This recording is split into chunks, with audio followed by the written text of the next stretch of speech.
মন যদিও বা সায় দিচ্ছিল, কিন্তু শরীর একদম পারছিল না যে ক্যামেরাটা একটু অন করে ভিডিওটা শুরু করি। মনের কাছে না হারলেও শরীরটা যেহেতু ভীষণ খারাপ হয়ে গিয়েছিল, তাই সেখানেই থেমে গেলাম। আজ অনেক দিন পর তোমাদের সামনে এলাম। সবাই এই গত ৬-৭ দিন বুঝতে পারছি আমাকে অনেক মিস করেছো। অনেকে আমাকে কমেন্টেও বলেছো যে দিদিভাই ভিডিও কেন দিচ্ছ না। আমি এখন অনেকটা বেটার ফিল করছি। শুধুমাত্র সেই জন্য তোমাদের জন্যই ভিডিওটা শুরু করলাম। শুভ সকাল সকলকে। আমার ছোট্ট সংসার চ্যানেলে সকলকে জানাই অনেক অনেক স্বাগত। আমি সোমা। আজ হলো শুক্রবার।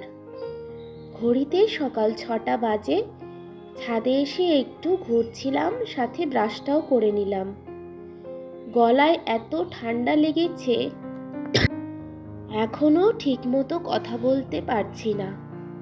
এই কটা দিন শরীরটা খারাপ ছিল, সাথে ছেলেরও এত খারাপ ছিল যে মনটা ভীষণভাবে ভেঙে গিয়েছিল। আর এই শরীর খারাপের মধ্যে ভাত বলো, সাথে অন্য কিছু, কোনো কিছুতেই খাওয়ার একদম ইচ্ছে ছিল না। পেটে খিদে থাকতো, কিন্তু খাওয়ার একদম মন করতো না। সেই সময়টা তোমাদের দাদাভাই শুধুই ওষুধ খাওয়াতো। আর এত ওষুধ কি খেতে ভালো লাগে তোমরাও বলো? চলো, আর অসুখের কথা বলবো না, তাহলে তোমাদের গল্প শুনতে একদম ভালো লাগবে না। কারণ আমি তো জানি, তোমরাও জানো যে অসুস্থতা কথাটা যেমন খারাপ, হওয়াটাও খারাপ। এই বিষয়ে বললে আরও খারাপ লাগবে। আজ দেখো রান্না করলাম কলাইয়ের বড়ি, সাথে খাসির মাংস। আর রান্না করেছি ঠিকই খাবো বলে, কিন্তু জানো তো খাওয়ার একদম মন করেনি, খেতেই পারলাম না। শুধু শুধু রান্না করেছি, কিন্তু খাওয়ার আর হলো না। রান্নাটা কিন্তু দারুণ হয়েছিল। শাশুড়ি মা বলল রান্নাটা ভালো হয়েছে। দেখে বলবে রান্নাটা কিন্তু ভালোই হয়েছিল দেখতে। তোমরাও কমেন্ট করে বলো। এই কদিন ধরে ঘরে ছিলাম ঠিকই, কিন্তু ঘরের জিনিসপত্র এত এলোমেলো হয়েছিল, এত কিছু ঠিক না করলে আর হচ্ছে না। তাই দুপুরে খাওয়া দাওয়া করে গুছোতে চলে এলাম। আমার তো দেখে আরও শরীরটা খারাপ করছিল।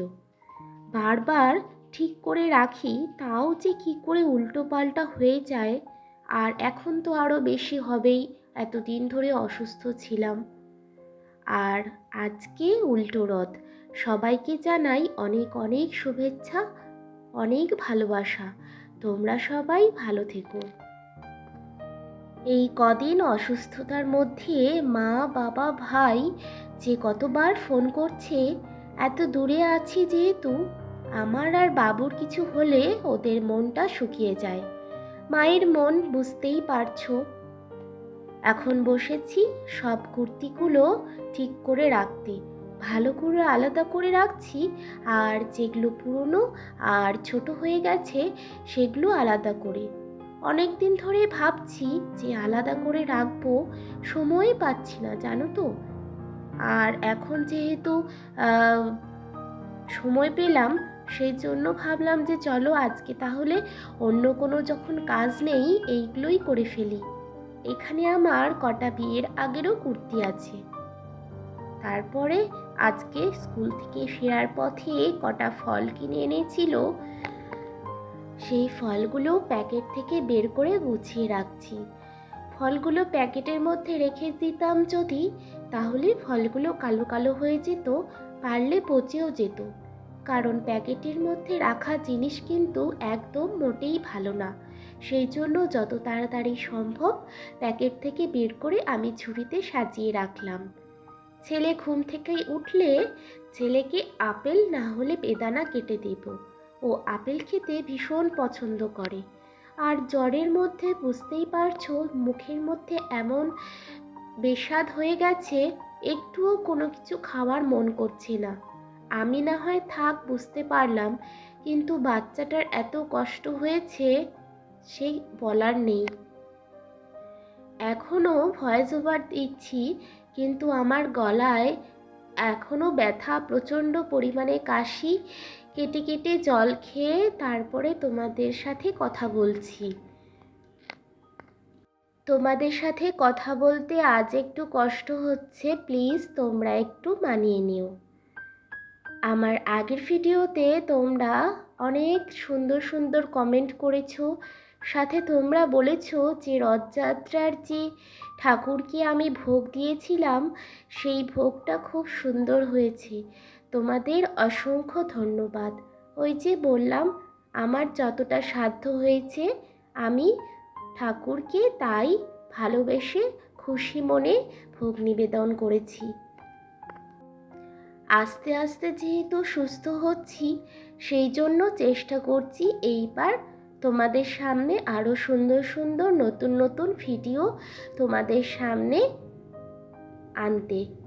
আর তোমরা এইভাবেই পাশে থেকো, ভালোবাসা দিও, যাতে আমি ভিডিও করতে আরও ভীষণভাবে খুশি হই।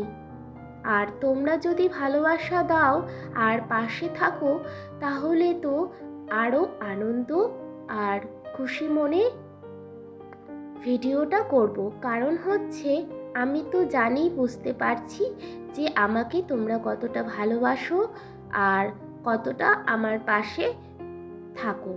সেই জন্য তোমরা অবশ্যই আমার পাশে থেকো। আজ তাহলে আসি, দেখা হচ্ছে নতুন ভিডিওতে। টাটা।